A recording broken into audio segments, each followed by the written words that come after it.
संभल जिले के शाही जामा मस्जिद विवाद थमने का नाम नहीं ले रहा है।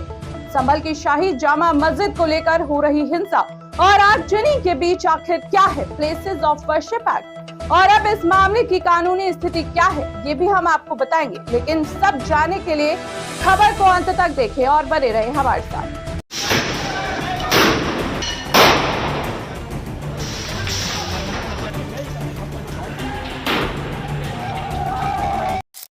नमस्कार, मैं पल्लवी शर्मा, आप देख रहे हैं अमर न्यूज। दरअसल संभल जिले की शाही जामा मस्जिद से जुड़ा विवाद थमने का नाम नहीं ले रहा है। वहीं जामा मस्जिद, जहां एक पक्ष का दावा है कि इस जगह पर पहले श्री हरिहर मंदिर हुआ करता था, तो वहीं दूसरे पक्ष का कहना है कि ये उनकी ऐतिहासिक मस्जिद है। हिंसा तब भड़की जब सर्वे करने के लिए मस्जिद के अंदर पहुंची थी। उसके बाद से संभल के पूरे इलाके में तनाव फैला हुआ है।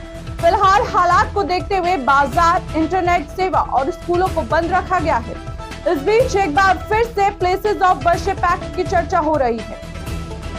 दरअसल सन 1991 में जब राम मंदिर आंदोलन अपने चरम पर था, तब लाल कृष्ण आडवाणी की रथ यात्रा और उनकी गिरफ्तारी के अलावा कार सेवकों पर गोलीबारी ने सांप्रदायिक तनाव पैदा कर दिया था।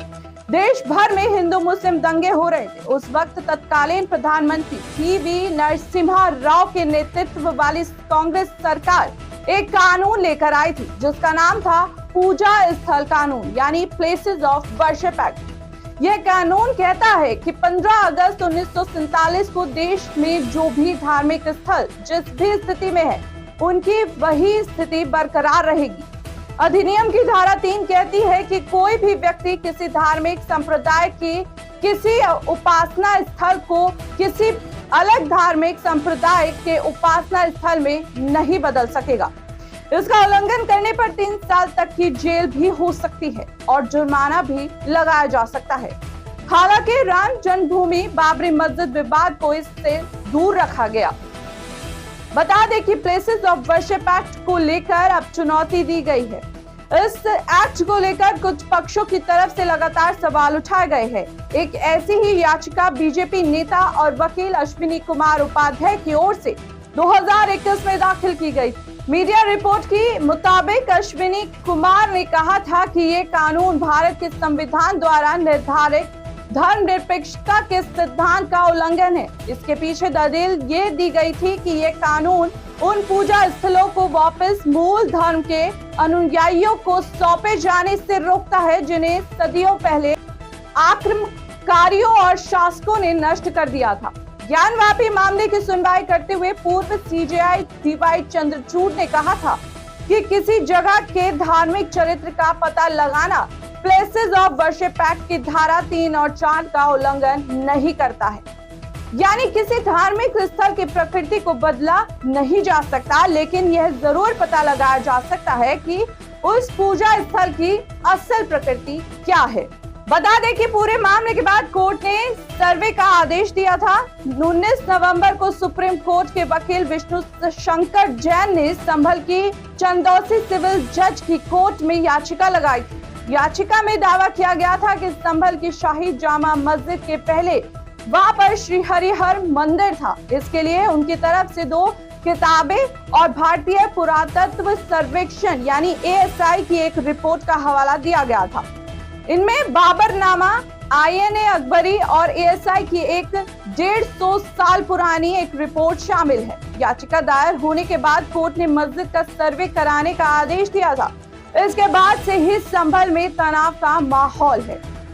वहीं बता दें कि संभल में 19 नवंबर को कोर्ट के आदेश के बाद जामा मस्जिद में पहली बार किए गए सर्वे के बाद से ही इलाके में तनाव की स्थिति बनी हुई है।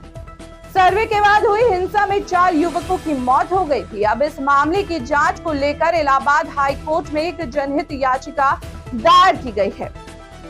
लाइव लॉ की एक रिपोर्ट के मुताबिक वाराणसी के डॉक्टर आनंद प्रकाश तिवारी ने एडवोकेट इमरान उल्ला और विनीत विक्रम के माध्यम से याचिका दायर की है। इसमें रिटायर्ड जजों की अध्यक्षता में विशेष जांच दल यानी SIT से जांच कराने की मांग की गई है। जनहित याचिका में प्रशासनिक लापरवाही और हिंसा में स्थानीय अधिकारियों की भूमिका पर चिंता जताई गई है। इसके अलावा हिंसा के कारणों को लेकर सीबीआई से भी जांच कराने का अनुरोध किया गया है।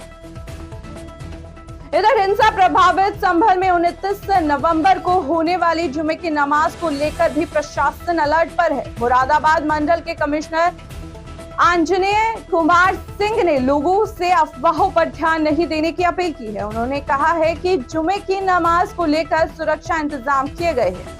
अगर कोई भी व्यक्ति शासन व्यवस्था को खराब करने की कोशिश करेगा तो उसके खिलाफ कानूनी कार्रवाई की जाएगी। कमिश्नर आंजनेय ने बताया है कि संभल हिंसा में अब तक 28 लोगों की गिरफ्तारी हो चुकी है। इसके अलावा 3 लोग और डिटेन किए गए हैं। फिलहाल मामला कोर्ट में है। अब देखना होगा कि कोर्ट इस मामले पर क्या आदेश जारी करता है। फिलहाल के लिए इतना ही। देश और दुनिया की ऐसी ही तमाम खबरों से जुड़े रहने के लिए आप देखते रहिए अमन न्यूज।